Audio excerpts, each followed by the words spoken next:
तो दोस्तों क्या है, ये साइलो 1 है, ये साइलो 2 है, ये साइलो 3 है, ये साइलो 4 है। एक्चुअल में ये जो बॉयलर है ये ट्रैवलिंग ग्रिड बॉयलर है। इसमें क्या है, 4 बगास फीडर, जैसे लोकल लैंग्वेज में हम बोलते हैं बगास फीडर से ही, क्योंकि वहाँ पे हम जीरा हक्स चलाते थे और मस्टर्ड हक्स चलाते थे, और जो कीकर वगैरह थी जो लकड़ियाँ थी उनको ग्राइंड करके भी हम यहाँ पे चलाते थे। तो क्या है, इसको इवन के ये जो हम फ्यूल चलाते थे वो क्या है, बगास में ही आते थे, यानी ग्रीन फ्यूल में आते थे, जिसको हम ग्रीन फ्यूल भी बोल सकते हैं, ग्रीन फ्यूल। तो दोस्तों ये इनका सेपरेट एक फीडिंग सिस्टम था। तो क्या है, अभी इसमें क्या था, जैसे जैसे हम सपोज दैट कि ड्यूरिंग द लाइट अप क्या करते हैं, ड्यूरिंग लाइट अप हमें क्या है, मिनिमम फीडिंग की रिक्वायरमेंट होती है। तो क्या है, इवन क्या है, हम इनको according to the their frequency, according to their set point क्या है, हम इसको ऑपरेट करते हैं इन चारों फीडर्स को। इवन क्या है, इवन स्टार्टिंग में क्या है कि हम 2 या 3 नंबर जो फ्यूल फीडर्स हैं उन्हीं को ही चलाते, क्योंकि इनिशियल कंडीशन में क्या है, हमें बहुत ही कम फीडिंग की ज़रूरत होती है, क्योंकि हम कोल्ड स्टार्टअप कर रहे होते हैं। तो उस कंडीशन में क्या है, हम 2 और 3 फीडर से ही मेंटेन कर लेते हैं, क्योंकि धीरे धीरे हमें बूस्टअप करना होता है। जैसे जैसे कि सपोज दैट 50% तक तो हम 3 और 4 से हम बॉयलर लाइटअप कर लेते हैं। जो अदर 50% है उसके लिए जब धीरे धीरे लोड बढ़ेगा तो हम 1 को भी लाइन में ले लेंगे और 4 को भी लाइन में ले लेंगे। इस तरीके से क्या है, धीरे धीरे हम फीडिंग करके अपना जो रिक्वायर्ड टेम्परेचर और प्रेशर है वो मेंटेन कर लेते हैं। ये तो दोस्तों जो ये जैसे यहाँ पे क्या है, यहाँ पे रोटरी ड्रम फीडर्स है, ठीक है, इनके डिफरेंट रोटरी ड्रम फीडर्स है। आपने लोग देखा होगा मोस्टली बायोमास प्लांट में रोटरी ड्रम फीडर्स होते हैं। आफ्टर दैट उनके नीचे बॉटम में जो फर्नेस में इंजेक्ट करते हैं वो होते हैं स्क्रू फीडर्स। जैसे आप देख रहे हैं ये क्या है, ये स्क्रू फीडर है, रोटरी स्क्रू फीडर है, और आप देख ही रहे हैं कि इन हर एक का अरेंजमेंट फर्नेस के साथ है, जैसे आप देख रहे हैं। तो दोस्तों ये तो थे स्क्रू फीडर। उसके बाद नीचे क्या है, इस बॉयलर में एक और एडवांटेज थी कि जो आप ये नीचे देख रहे हैं फ्यूल बंकर, मैं आपको बता रहा हूँ, ये जो आप ये देख रहे हैं ये क्या फ्यूल बंकर है। तो इन फ्यूल बंकर में क्या है, जैसे ये फ्यूल बंकर 1 है, ये फ्यूल बंकर 2 है। इसमें क्या था कि 2 टाइप्स के फ्यूल हम 1 टाइम में इंजेक्ट कर सकते हैं। जैसे कि ऊपर में क्या है, ऊपर में बगास फ्यूल चल रहा होगा फर्नेस के अंदर, लेकिन at that time in silos के अंदर हम क्या है, कोल भी फीड करके विद कोल भी हम चला सकते हैं। तो ये डबल फ्यूल फीडिंग का यहाँ पे इस बॉयलर में अप्रोच दिया गया था। तो दोस्तों अभी क्या है, ये तो मैंने आपको क्लियर कर दिया कि कैसे फ्यूल फीडिंग होता है इसके अंदर। अभी क्या है, अभी जैसे आप नीचे की तरफ जाओगे तो क्या है, इसमें जो है एसए फैन है, सेकेंडरी एयर। इससे पहले वीडियो में मैंने एसए, एफडी और आईडी के बारे में बिल्कुल अच्छी तरीके से क्लियर किया था। यदि आपको नहीं पता था फिर भी मैं बता देता हूँ, क्योंकि एक तो यह है जो एसए एयर है, इसमें क्या है 1 टाइम में हम 1 ही ऑपरेट करते हैं। तो क्या है, एक टाइम पे हम 1 ही ऑपरेट कर रहे हैं। तो क्या है, ये एयर क्या है, ये जो हमारी फ्यूल फीडिंग होती है ये क्या है, यहाँ से हम एक ब्रांच लेके क्या है, एज ए सेपरेटर एयर का हम काम इससे लेते हैं। एसए एयर से एक तो ये सेपरेटर होता है, जैसे कि आपको देख भी रहा होगा, आपको थोड़ा सा मैं जूम करके दिखाता हूँ। ये है मैकेनिकल सेपरेटर 1, मैकेनिकल सेपरेटर 2। आप जैसे स्क्रीन पर देख रहे हैं ये मैकेनिकल सेपरेटर जो कि फ्यूल को फर्नेस के अंदर सेपरेट करते हैं,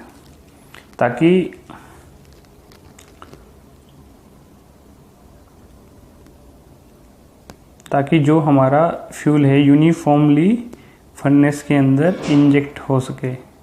यदि हमारा जो फ्यूल है वो फर्नेस के अंदर अच्छी तरह से इंजेक्ट होगा, सेपरेट होगा, तो क्या है, हमारा जो अच्छा प्रॉपर वेचे कंबंशन फ्यूल का होगा। तो दोस्तों ये तो थी सेपरेटर की बात। और क्या है जो हमारा और क्या है, हम यहाँ पे क्या है इसमें इन्होंने सोनी कर रखा है, क्योंकि बहुत सारी चीज़ें होती है जो DCS के ऊपर विजुअलाइजेशन नहीं होते, और लेकिन क्या है वो फिजिकली हमारे फर्नेस के इनसाइड प्रेजेंट होती है। जैसे कि इससे पहले वीडियो में मैंने बताया था कि भाई जो हमारा ऐसे एयर है वो बोथ साइड में होती है, जो कि टर्बुलेंस क्रिएट करती है इनसाइड द फर्नेस। क्योंकि जैसे मैंने बताया था कि ये टर्बुलेंस जो फ्यूल इंजेक्ट होता है वो क्या है, वो इस सेकेंडरी एयर की हेल्प से एक टर्बुलेंस क्रिएट करते हैं इनसाइड द फर्नेस, जो कि इनिशियल कंडीशन में क्या है, जो हमारा फ्यूल इसमें इंजेक्ट होगा, जैसे मैं आपको बता रहा हूँ, जैसे हमारा फ्यूल इंजेक्ट होगा इनसाइड द फर्नेस, तो क्या है जो फ्यूल हमारा क्या नीचे की तरफ ड्रॉप डाउन आएगा। जैसे एक स्क्रू फीडर से नीचे एक इनसाइड इंजेक्ट होगा हमारा, तो क्या है एट दैट टाइम क्या हमारी यह FD एयर है, ये यहाँ पे ये क्या है, ये जो हमारा ट्रैवलिंग ग्रेड पैड होता है उस पर जैसे फ्यूल गिरेगा तो क्या है वो इनिशियल कंबसन में हमारी जो FD एयर है वो फ्यूल को बर्न करने में हेल्प करती है। तो क्या है जैसे कि श्योर सी बात है कि इसके कांटेक्ट में जो फ्यूल आएगा वो क्या है 65 to 70% बर्न होगा, लेकिन क्या है due to the turbulence inside the furnace जो रिमेनिंग फ्यूल होता है वो क्या है जो ऐसे एयर है वो उसको बर्न करने के काम आती है। क्योंकि ऊपर जैसे जैसे जाएगा तो क्या O2 लेवल कम होता जाता है, जो हमारा O2 लेवल होता है इनसाइड द फर्नेस, तो क्या है ये इस स्टेज पर आकर जो हमारा ऐसे फैन है उसको प्रॉपर अमाउंट ऑफ ऑक्सीजन भी प्रोवाइड करता है फॉर द बर्निंग। और वो ये टर्बुलेंस मतलब क्या है कि आप लोगों ने सभी को पता होगा कि 3T कंबसन, जब जो बैटर कंबसन होता है वो क्या है वो with the help of the 3T होता है। 3T stands for the time, temperature and turbulence, जो कि मैं यहाँ पे आपको बता रहा हूँ। तो जहाँ पे ये तीन फैक्टर प्रॉपर रेशो में होंगे वहाँ पे एक प्रॉपर और good burning inside the furnace होगी। तो दोस्तों ये तो कुछ जो मैंने ऐसे और FD का जो फंक्शनैलिटी बताई है, जो सेपरेटर की फंक्शनैलिटी बताई है, आई थिंक आपको क्लियर हो गई होगी। यदि आपको क्लियर नहीं हुई है तो आप नीचे कमेंट सेक्शन में भी हमें बता सकते हैं, तो हम आपको कमेंट सेक्शन में भी जाके आपके क्वेश्चनों के आंसर हम देते हैं। और दोस्तों अभी ये तो था कुछ कि किस तरह से फीडिंग होती है और फीडिंग किस तरीके से होती है और आप कैसे कंट्रोल कर सकते हैं फीडिंग को मैंने ये बताया। और इस डिस्प्ले में और क्या क्या चीज़ें हैं मैं आपको बता दे रहा हूँ कि इस चीज़ में जैसे कि आप देख ही रहे हैं कि भाई जैसे टॉप से मैं आपको बताता हूँ टॉप से क्या क्या है इसके अंदर। थोड़ा सा मैं इसको जूम कर लेता हूँ, जैसे जूम कर लेंगे तो आपको सही से दिखेगा। अभी क्या है जो इसके टॉप जो स्क्रीन है उस पर ये हमारे जो लेफ्ट हैंड साइड से हम स्टार्ट करते हैं तो ये क्या है, जैसे मैं आपको बता रहा हूँ कि जो यहाँ पे ये है कि स्टीम लाइन प्रेशर, कि भाई स्टीम लाइन का प्रेशर कितना अभी करंट टाइम में वो है 63.64 kg पर सेंटीमीटर स्क्वायर। दोस्तों ये जो मेन पैरामीटर है आपको हर एक फ्यूल फीडिंग स्क्रीन पे मिलेंगे, क्योंकि इन्हीं को मद्देनज़र रखते हुए हम क्या है अपना बॉयलर का फर्नेस टेम्परेचर और प्रेशर मेंटेन रखते हैं, उसी तरीके से हम फीडिंग कंट्रोल करते हैं। तो क्या है हम सारी चीज़ों को देखकर ही क्या है हम फीडिंग कंट्रोल करते हैं, ताकि हमारा जो हेल्थी रनिंग पैरामीटर्स है वो मेंटेन रहे। तो अभी क्या है ये तो था कि स्टीम का प्रेशर कितना है, अभी ये है कि स्टीम फ्लो कितना है। अभी जो हमारा जनरेशन कैपेसिटी है वो फ्यूल बॉयलर की वो क्या है 32.45 TPH। वैसे तो ये 47 TPH का बॉयलर है, लेकिन अभी क्या है 32.45 TPH पे चल रहा है। और अभी नेक्स्ट क्या है, ये है फीड वाटर फ्लो, अभी क्या चल रहा है 34.59 TPH। अभी आप देखोगे दोस्तों जैसे कि यहाँ पे एक अच्छी बात और एक अच्छा क्वेश्चन जनरेट होता है कि भाई अपना जो हम कितने अमाउंट में फीड वाटर इंजेक्ट करें इनसाइड द स्टीम ड्रम, कि भाई जो हमारा ड्रम लेवल प्रॉपर वे से मेंटेन रहे। तो दोस्तों अभी क्या है, अभी आप जैसे देख रहे हो कि भाई जो हमारा जो ड्रम लेवल है आपको 54, यहाँ जैसे आप देख रहे हो यहाँ पे जो हमारा ड्रम लेवल है वो क्या है 54 है, और अभी फीड वाटर फ्लो कितना 34.59 है, और मेन स्टीम फ्लो कितना 32.45 है। अभी देखोगे कि सिर्फ इनके बीच में 2 या 2.5 टन का डिफरेंस है। तो दोस्तों जब भी हमारा स्मूथ ड्रम लेवल कंट्रोल जो कंट्रोल लेवल है ड्रम का वो क्या है, यदि वो अच्छे वे से कंट्रोल हो रखा हुआ तो इनमें बहुत ही माइनर डिफरेंस मिलेगा 1 से 1.5 टन का। जो अच्छे ट्यूनिंग सॉफ्टवेयर होते हैं जैसे ABB है, इवन मेरे कैरियर में मैंने क्या है जो सबसे सॉफ्ट और स्मूथ जो ऑपरेशन किया है वो क्या है ABB का है, और सबसे जो टिपिकल होता है वो हनीवेल का होता है मेरे एक्सपीरियंस से। यदि दोस्तों आपने भी किसी प्लांट में DCS ऑपरेट किया है, आप अपने प्लांट में ये बताइए कि आप कौन सा सॉफ्टवेयर यूज करते हैं, हनीवेल का करते हैं, मेस्टरडाइन का करते हैं, ABB का करते हैं, सीमेंस का करते हैं, ये जो भी है आपके प्लांट में नीचे कमेंट सेक्शन में करके जरूर बताइए, क्योंकि आप जिस तरीके से आप हमें फीडबैक देते हो उसी तरीके से हमें भी महसूस होता है कि जो हम कार्य करते हैं आप लोगों के लिए आप तक जा रहा है और आप इससे बेनिफिट्स ले रहे हैं। तो क्या दोस्तों आप नीचे कमेंट सेक्शन में जरूर बताना। अभी नेक्स्ट है कि ये तो आप मैंने क्लियर कर दिया कि किस तरीके से हमें जो ड्रम लेवल है वो मेंटेन करना होता है। तो दोस्तों अभी चलते हैं नेक्स्ट की तरफ। अभी दोस्तों जो है अभी लेफ़्ट टू राइट चलेंगे। ये स्क्रीन का नाम है कि ये कौन सी स्क्रीन चल रही है, ये फ्यूल फीडिंग सिस्टम की स्क्रीन चल रही है। अभी क्या है, अभी यहाँ पे क्या है ड्रेटर लेवल, आप ये देख रहे हैं यहाँ पे ड्रेटर लेवल है जो कि 60% मेंटेन है, और नीचे क्या सिस्टम टेम्परेचर वो क्या है 460.60 डिग्री सेल्सियस, और कितना करंट लोड है यहाँ पे 7 मेगावाट, और जो हमारा वैक्यूम है वो कितना मेंटेन है, वैक्यूम हमारा जो है वो है 0.88 kg पर सेंटीमीटर स्क्वायर। अभी जैसे है अभी टॉप टू बॉटम चलेंगे। यहाँ पे क्या है जो करंट टेम्परेचर टाइम है वो दिखा रहा है, कौन सी डेट है, कौन सी सिक्योरिटी लेवल इसका 3, और ये जो मेन्यू है यदि आपको इस तरीके की जैसे ये फ्यूल फीडिंग की स्क्रीन है आप मेन्यू पे क्लिक करेंगे तो जो सारी जो स्क्रीन्स है वो सारी आ जाएंगी, डिफरेंट फंक्शनैलिटी की स्क्रीन आपको विजुलाइज हो जाएंगी यहाँ पे। और ये लास्ट है कि इससे पहले आपने कौन सा इंटरफेस खोला था आपने, तो जैसे लास्ट करोगे तो क्या है जो इससे पहले जो आपने DCS पे खोला होगा वो यदि इस पर क्लिक करेंगे तो क्या है आप उस पर रिटर्न उसी पे चले जाओगे, और ये जो ये सिस्टम के बारे में इन्फॉर्मेशन होगा कि सिस्टम में ये सिस्टम कौन सा है लाइक दैट।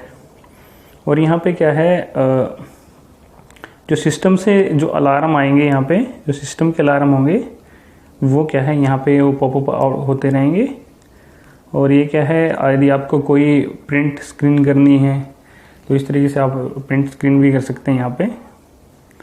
अभी नीचे है जो रेड सेक्शंस में आप देख रहे हैं वो क्या है अलार्म समरी, जो भी ड्यूरिंग बॉयलर ऑपरेशन जो भी जैसे कि ड्रेटर level low, drum level low, IDA trip, FD trip, या कोई भी during instrumentation error, electrical error जो भी आएगा, ऑपरेशन एरर, क्या वो सारी चीज़ें यहाँ पे आप अलार्म समरी पे जितने अलार्म आए होंगे वो क्या है वो आप विजुअलाइजेशन कर सकते हैं।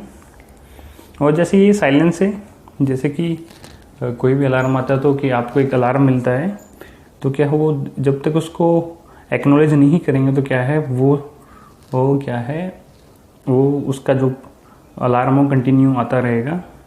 और क्या है, और एक क्या है इसमें, क्या है DCS में होता ये है कि भाई बहुत सारे अलार्म्स बैक टू बैक आते रहते हैं। तो क्या है, उनको एकदम से सभी को एक्नॉलेज करने के लिए हमें एक्नॉलेज ऑल करना पड़ता है। और इससे जो टॉप है, जैसे कि मैंने ये आपको बताया, जो ये टॉप में अलार्म आते हैं सिस्टम से रिलेटेड, यदि हम एक्नॉलेज टॉप को करेंगे तो एक्नॉलेज जो टॉप वाले हैं वो भी एक्नॉलेज हो जाएंगे, वो भी हेल्थी हो जाएंगे, ग्रीन हो जाएंगे, वो दोबारा से एक तरीके से देखा जाए तो रिसेट हो जाना है।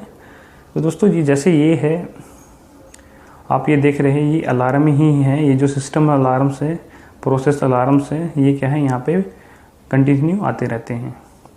तो दोस्तों ये तो कुछ मैंने आपको बताया कि किस तरीके से अलार्म किस तरीके से आते हैं। थोड़ा सा मैंने स्क्रीन के बारे में बताया।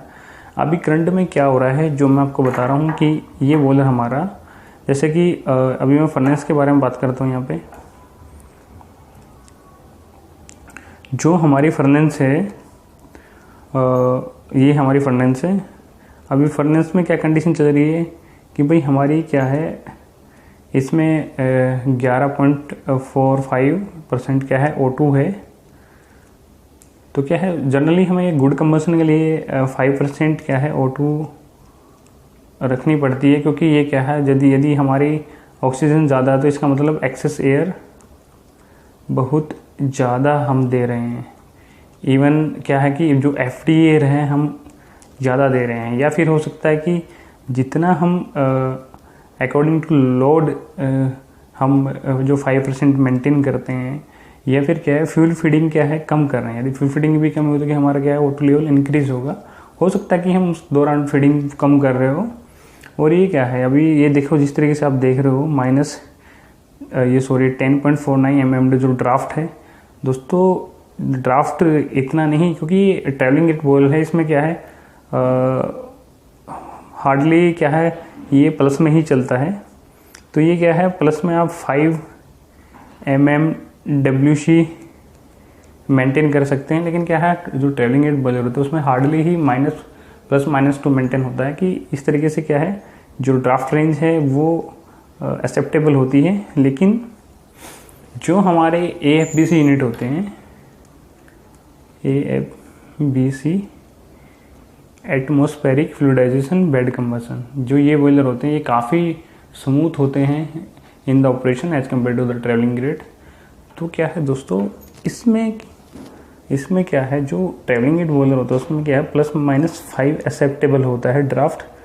आप लोगों ने देखा होगा कि जो ट्रैवलिंग रेट बॉयलर किस तरीके से वो ऑपरेट होते हैं, इवन कई बार मैंने देखा कि बहुत ज़बरदस्त बैक भी मारते हैं। तो क्या है, ये सारा ऑपरेटर के डिपेंड करते हैं, क्योंकि जो कंट्रोल इंजन में जो कंट्रोल रूम इंजीनियर्स बैठाए जाते हैं वो हाईली स्किल्ड होते हैं, उनको काफ़ी एक्सपीरियंस होता है। इसीलिए ये क्या है, जो सेकंड क्लास है या फर्स्ट क्लास है उनको ज़्यादा प्रेफरेंस इसलिए नहीं दी जाती, क्योंकि वो क्या है, वो फील्ड तो रखते, लेकिन जो नॉलेज है, जो उनकी इमेजिनरी पावर है जो इंजीनियर्स की, वो क्या है उनके पास नहीं होती। सो दैट क्या है कि वो BTech NPTI डिप्लोमा कैंडिडेट को ही प्रेफरेंस देते हैं कि वो इसको बॉयलर्स को ऑपरेट कर सकें। तो दोस्तों ये तो थी कुछ फर्नेस की बातें। अभी नेक्स्ट पे मैं आपको बताता हूँ कि और क्या क्या स्क्रीन है, स्क्रीन में और क्या क्या है। जैसे आप देख रहे हो यहाँ पे, ये क्या है, हमारी ट्रैवलिंग रेट है। जो ट्रैवलिंग रेट मोटर्स है वो यहाँ पे है, जो कि ट्रैवलिंग रेट को रोटेट करवाती है होल द फर्नेस, ऐसे ही यहाँ पे। और इसके नीचे क्या होता है, बॉटम में क्या है, वाटर सीलिंग होती है। वाटर सीलिंग क्या होती है, उसको हम क्या बोलते हैं, SMBC submerged bed as conveyor. इसको डिफरेंट कुछ अलग नाम भी दिया जाता है, अभी मेरा याद नहीं है, लेकिन क्या है इसको क्या बोलते हैं, SMBC। क्योंकि क्या है कि बॉटम साइड से जो आफ्टर कंबसन जो उसका बाय प्रोडक्ट बचेगा, क्या है वो सीधा क्या है वो इस SMBC में आएगा। इस SMBC में आके यहाँ पे क्या है, हम वाटर से इसको सील्ड कर देते हैं ये जिसका हॉपर होता है वो क्या है कि वो वाटर के अंदर ही डिप हुआ रहता है, क्योंकि एक इसका ये लॉजिक है, इसको वाटर सीलिंग इसलिए बोलते हैं क्योंकि ये जो इसका ऊपर ये इनसाइड द वाटर रहेगा तो क्या है बाहर से कोई भी ड्राफ्ट नहीं सक करता। यदि बाहर से कोई वाटर सक करेगा कभी इस तरीके से ट्रैवलिंग रेट में भी कई बार क्या होता है, यदि हमारे ड्राफ्ट ज़्यादा वेरी करने लग जाता है तो क्या है, तो इसका ये फैक्टर भी होता है कि भाई हमारे में जो SMBC है उसमें क्या है वाटर का लेवल कम हो जाता है। यदि वाटर का लेवल कम हो गया तो क्या है यहाँ से ये ड्राफ्ट सक करता रहेगा और क्या है जो हमारा ड्राफ्ट है यहाँ पे वेरी करने लगेगा। तो दोस्तों ये काफ़ी बारी इस तरह की प्रॉब्लम आ जाती है ट्रैवलिंग बॉयलर में। अभी नेक्स्ट है इसमें और क्या बचा है मैं आपको बता देता हूँ। तो दोस्तों अभी जिस तरीके से यहाँ पे है फ्यूल फ्लो, जैसे कि मैं आपको बता देता हूँ, जो फ्यूल फ्लो होता है वो क्या है, जैसे कि फ्यूल यार्ड से जो हमें बेल्ट कन्वेयर पे जो भी हमने लोड सेल लगा रखा है या फिर वॉल्यूमेट्रिक फीडर्स लगा रखे हैं, तो क्या है वो क्या फ्यूल फ्लो हम फ्यूल यार्ड से आ रहा है या फिर क्या फ्यूल फ्लो हम रिसीव कर रहे हैं या फिर क्या फ्यूल फ्लो हम फर्नेस के अंदर इंजेक्ट कर रहे हैं, तो क्या है यहाँ पे वो चीज़ें आ जाएंगी।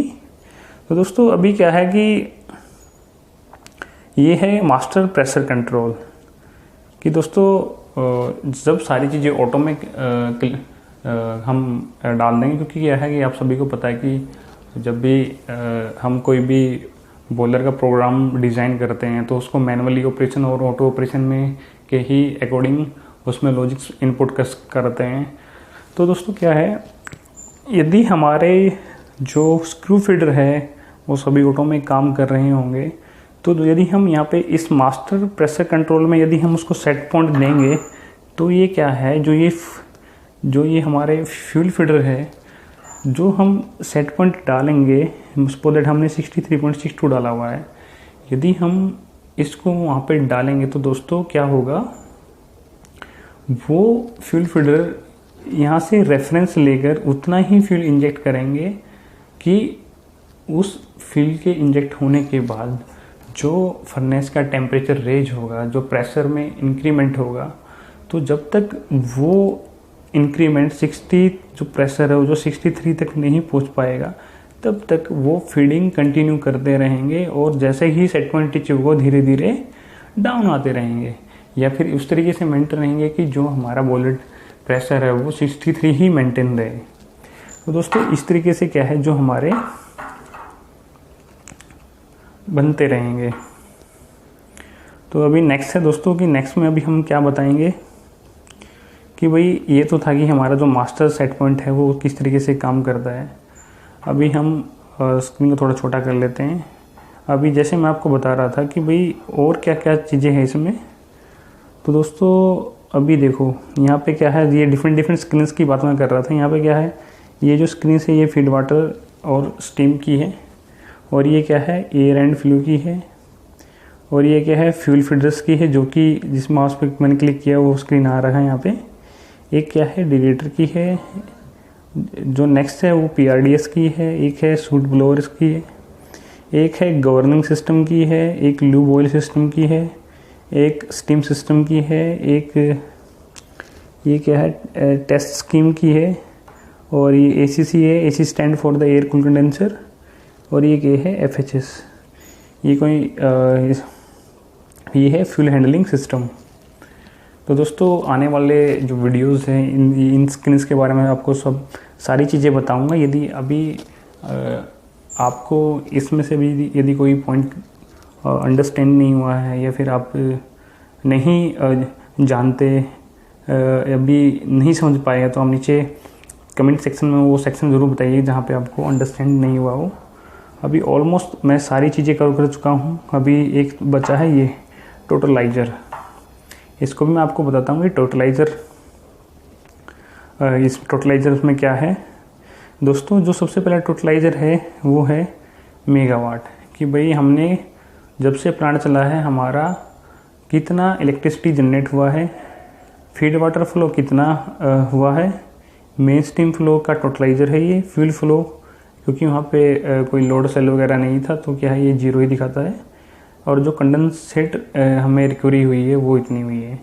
तो ये क्या है, ये आपको क्या है जब आप ऑपरेशन कर रहे होते जो कंट्रोल रूम इंजीनियर होता है ये सारी चीज़ें को रिकॉर्ड करके रखता है इन लॉग शीट।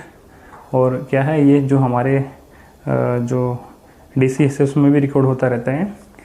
और दोस्तों वो सारी चीज़ें मैं ऑलमोस्ट इसमें से कवर कर चुका हूँ।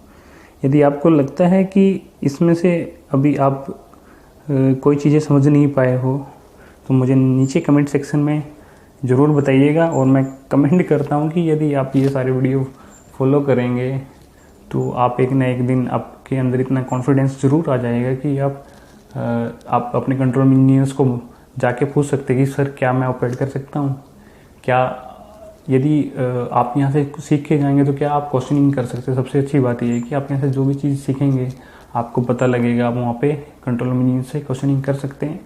वो कंट्रोल इंजीनियर आपकी क्वेश्चनिंग सोल्व करेगा। जब सोल्व हुई क्वेश्चनिंग तो आप उनको रिक्वेस्ट कर सकते हैं, उनको भी पता लगेगा कि हाँ यार इस लड़के को पता है, इस बंदे को पता है, मैं इसको बता सकता हूँ और ये इसको यहाँ से भी एक चांस दे सकता हूँ उसको ऑपरेट कराने के लिए। तो दोस्तों हमारा इनिशिएटिव इतना ही है, आगे आपका इनिशिएटिव है कि आप कितना ग्रैब करते हो यहाँ से। यदि दोस्तों क्वेश्चनिंग आएगी तो दोस्तों हम बिल्कुल सॉल्व करेंगे, और इसी के लिए हमने ये प्लेटफॉर्म बनाया कि हम यहाँ पे आपको बेस्ट नॉलेज प्रोवाइड करें। और इस वीडियो को एंड करने से पहले सबसे पहले मैं आपको रिक्वेस्ट करना चाहूँगा कि दोस्तों यदि इस चैनल पे आप नए हो या पहली बार ही इस तरीके से मुझे चैनल में देख रहे हो या सुन रहे हो तो आपसे रिक्वेस्ट है कि आप चैनल को सब्सक्राइब जरूर कीजिएगा, क्योंकि मैं नहीं चाहता कि आने वाली जो इंपॉर्टेंट कैटेगरी है वीडियोस की वो आपसे स्किप हो जाए। और याद रखिएगा कि बेल नोटिफिकेशन को जरूर प्रेस कीजिएगा, क्योंकि तब आप बेल नोटिफिकेशन को प्रेस करते हैं तो आपको जो मेरे लेटेस्ट वीडियो के नोटिफिकेशन आपके इनबॉक्स में आएंगे जाकर, ताकि आप हमारे सबसे पहले वीडियो देख सकें। दोस्तों आज के लिए इतना ही काफ़ी, फिर मिलेंगे अच्छे टेक्निक वीडियो के साथ। तब तक के लिए जय हिंद, जय भारत, स्वस्थ रहिए, सुरक्षित रहिए। Thanks for watching this video. Don't forget to subscribe this channel, क्योंकि इस चैनल को आपको सब्सक्राइब कर लेना चाहिए, क्योंकि इस चैनल पर मैं पावर प्लांट ऑपरेशन और मेंटेनेंस से लेकर वीडियो बनाता रहता हूं जो कि आपके आने वाली करियर ग्रोथ के लिए काफ़ी हेल्पफुल हो। यदि आपने अभी तक सब्सक्राइब नहीं किया तो प्लीज़ नीचे सब्सक्राइब बटन पर क्लिक करके इसको सब्सक्राइब कर लीजिए और बेल नोटिफिकेशन को दबाना मत भूलिए।